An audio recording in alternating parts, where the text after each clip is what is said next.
یہ کیا بتا پائیں گے علی کی علی کا مقام کیا ہے؟ آؤ سنو، سنی بتاتا ہے حیدر کرار کو وہ کیا مانتا ہے۔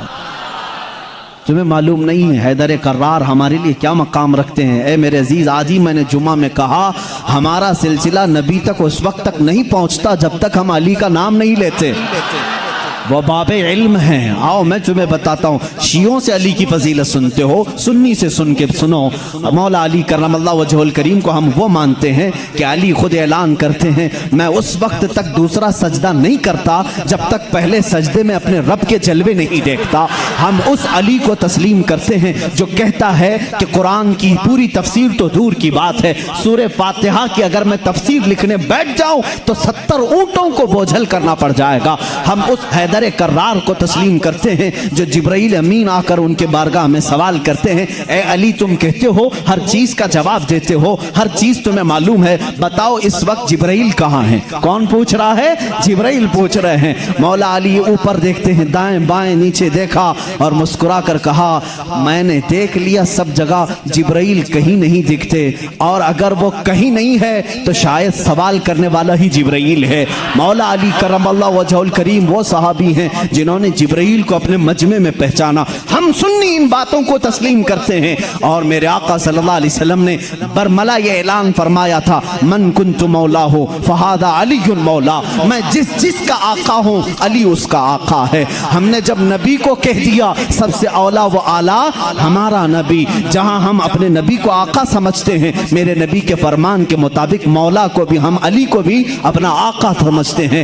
ہم سنی علی کرم اللہ وجہہ الکریم کی نسبت یہ سمجھتے ہیں ہمارے سلسلے اس وقت تک ختم نہیں ہوتے جب تک علی کی بات نہ ہو، لیکن تمہاری طرح نہیں کھٹملو، ہم تمہاری طرح سے علی کی فضیلت نہیں بیان کرتے جو یہ کہتے ہیں علی رب الارباب ہے، علی خالق اللہ ہے، معاذ اللہ رب العالمین۔ ہم وہ باتیں نہیں کہتے جو تم کہتے ہو کہ نبوت اصل علی کو ملنے والی تھی، علی سو رہے تھے تو جبرائیل بھول کر محمد کو دے گئے۔ ہم وہ فضیلت نہیں بیان کرتے، ہم تو کہتے ہیں مولا علی کرم اللہ وجہہ الکریم کو کہ انہیں جو کچھ بھی فضیلت ملی ہے وہ رسول اللہ کے شرف سے ملی ہے، میرے آقا کی نسبت سے بھی ملی ہے۔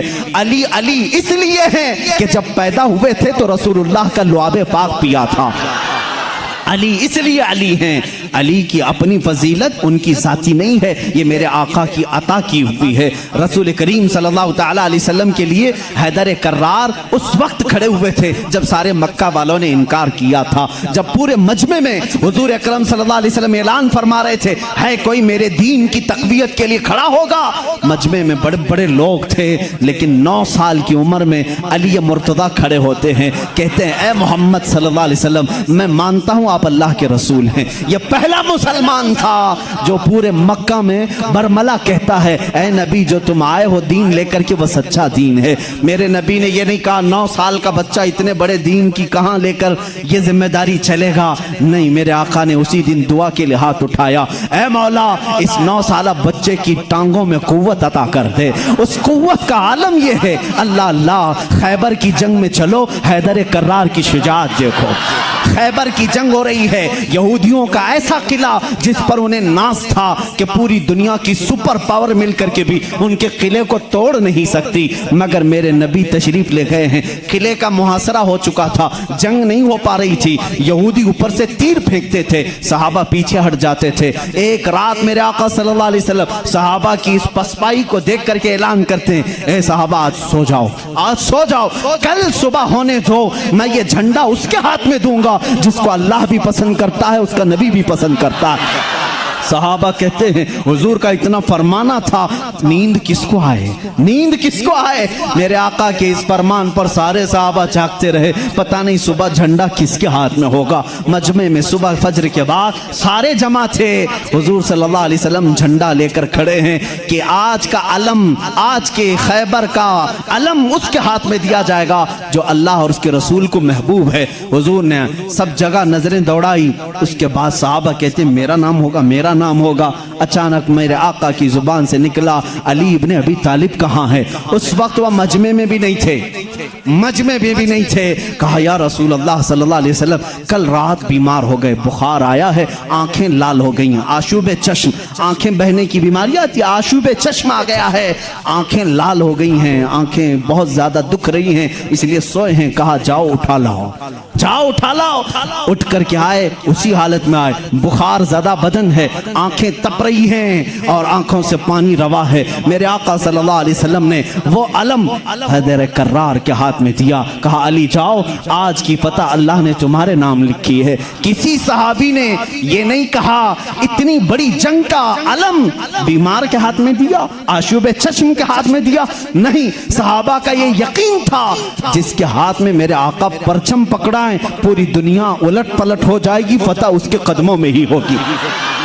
دیکھا بھی صحابہ نے, حضرت علی کرم اللہ وجہ الکریم اس دن بیمار تھے. اللہ اللہ, بیمار کا حال جب یہ ہے تو پھر صحت کا حال کیا ہوگا. حیدر کرار للکارتے ہوئے خیبر کے یہودیوں کو پکار رہے ہیں, آ جاؤ, جس کی ماں نے جنم دیا ہے وہ میرے سامنے آئے.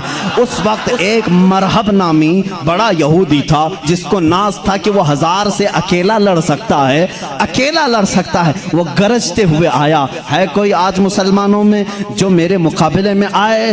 حضرت علی کرم اللہ وجہ الکریم نے ایک ہی جواب دیا, پورا شعر مجھے یاد نہیں. کہا انا الذی سماک حیدرا, اے آدمی تو میرے سامنے آیا ہے, آجا, میری ماں نے میرا نام حیدر رکھا ہے. حیدر کسے کہتے ہیں تفصیل میں جاؤں گا, عربی کی خصوصیت پر بڑی لمبی بحث ہو جائے گی. عربی میں صرف شیر کے لیے 1000 لفظ آتے ہیں. شیر کے لیے اسد بھی کہتے ہیں, غضنفر بھی کہتے ہیں. شیر کو جو ہے جیسے انگلش میں لائن ہے, ٹائگر ہے, تھوڑی سی تقسیم کے بعد عربی میں شیر کو اسد بھی کہتے ہیں, غضنفر بھی کہتے ہیں, عباس بھی کہتے ہیں, حیدر بھی کہتے ہیں, کئی نام آتے ہیں. لیکن شیر سب ایک ہی طرح کے نہیں ہوتے ہیں, شیر سب ایک ہی طرح کے نہیں ہوتے. حیدر اس شیر کو کہتے ہیں جو بار بار پلٹ کر کے حملہ کرتا, کبھی ہار نہیں مانتا, پچھاڑتا. وہ حیدر کرار علی کرم اللہ وجہ الکریم اس مرحب کے پاس آئے اور اس جنگ کا پانسا اسی وقت پلٹا. تھوڑی ہی دیر کے بعد وہ غراتے ہوئے جیسی آیا, آپ نے اپنی تلوار سے اس کے سر پر مارا, جس کی وجہ سے اس کا سر 2 ٹکڑے ہو کر زمین پر آیا. مرحب, وہ یہودیوں کا رئیس سردار, چند سانحات میں, چند لمحات میں زمین پر آیا. اس وقت پورے مسلمانوں نے نعرہ تکبیر بلند کی تھی. سب سے پہلا جو قتل بدر میں بھی ہوا تھا وہ حیدر کرار نے ہی فرمایا تھا. علی کرم اللہ وجہ الکریم نے وہاں پر عبد ود کو مارا تھا. اور ہر جنگ میں میرے آقا صلی اللہ علیہ وسلم اپنا نائب بنا کر کے جسے بھیجتے ہیں. ہم سنی اس فضیلت کے قائل ہیں, ہم اس فضیلت کے قائل ہیں. مولا علی کرم اللہ وجہ الکریم کے ساتھ اتنا ہی نہیں, 9 سال کی عمر میں میرے آقا نے جو دعا دی ان کو, اس دعا کا ثمرہ یہ ہے, فتح ہو گیا خیبر, لیکن اس کا دروازہ جو تھا وہ اتنا بھاری تھا کہ 40 صحابہ مل کر اسے ہلا رہے تھے, ہل نہیں رہا تھا. 40 صحابہ. میں سمجھتا ہوں اس وقت کے صحابی کی ایک طاقت, ایک صحابی کی طاقت آج کے 100 باڈی بلڈر کی طاقت ہوگی. آج کے جو 100 باڈی بلڈر, ایک کچے باڈی بلڈر نہیں, جو اچھے باڈی بلڈر ہیں, ان کی 100 جوانوں کی طاقت کے برابر ایک صحابی کی طاقت ہوگی. اس زمانے کے 40 صحابہ خیبر کے پھاٹک کو ہلا رہے تھے, نہیں ہل رہا تھا. سبوں نے پھر یہی کہا, علی کو بلاؤ, علی کو بلاؤ. صحابہ نے حضرت علی کو بلایا. بخار زدہ ہے, آشوب چشم ہے, مرحب کو ابھی مار کر کے آیا ہے. صحابہ نے کہا پھاٹک ہلتا نہیں. حضرت علی کرم اللہ وجہ الکریم ایک ہاتھ میں علم پکڑے ہوئے تھے, ایک ہاتھ میں پرچم ہے, دوسرے ہاتھ سے آپ نے اس پھاٹک کو, اس دروازے کو دھکا دیا. صحابہ کہتے ہیں ہم نے دیکھا غیبی طاقت پتہ نہیں علی کے اندر کہاں سے آئی تھی, وہ ایک ہاتھ سے ہلا اور تقریباً 40 گز دور جا کر کے گرا. وہ حیدر کرار کی طاقت ہے. خیبر کے اس قلعے کو فتح کرنے میں یہ صحرا علی کے نام پر جاتا ہے. اسی لیے آج بھی ہم کہتے ہیں فاتح خیبر حیدر کرار. سنی اس فضیلت کے قائل ہیں. ہم تو کہتے ہیں لا فتح الا علی, لا سیف الا ذوالفقار, قوت پروردگار, قوت یزدان, شیر یزدان, قوت پروردگار, لا فتح الا علی, لا سیف الا ذوالفقار. یعنی ہم اس علی کو مانتے ہیں جس کے پاس قوت تھی تو وہ اللہ کی دی ہوئی قوت تھی. اگر نوجوان کا ذکر آئے کبھی تو ہم جوان کس کو کہتے ہیں؟ صرف اچھل کود کرنے والے کو نہیں، حقیقت میں عربی میں جوان کہتے ہیں علی جیسا ہو۔ حقیقت میں جوان کا لفظ فٹ بیٹھتا ہے کس پر؟ حیدر کرار پر۔ جانتے ہو اس وقت عمر کیا تھی ہوگی ان کی؟ عمر کیا تھی؟ نوجوانوں کو اپنی جھولی میں جھانکنا چاہیے۔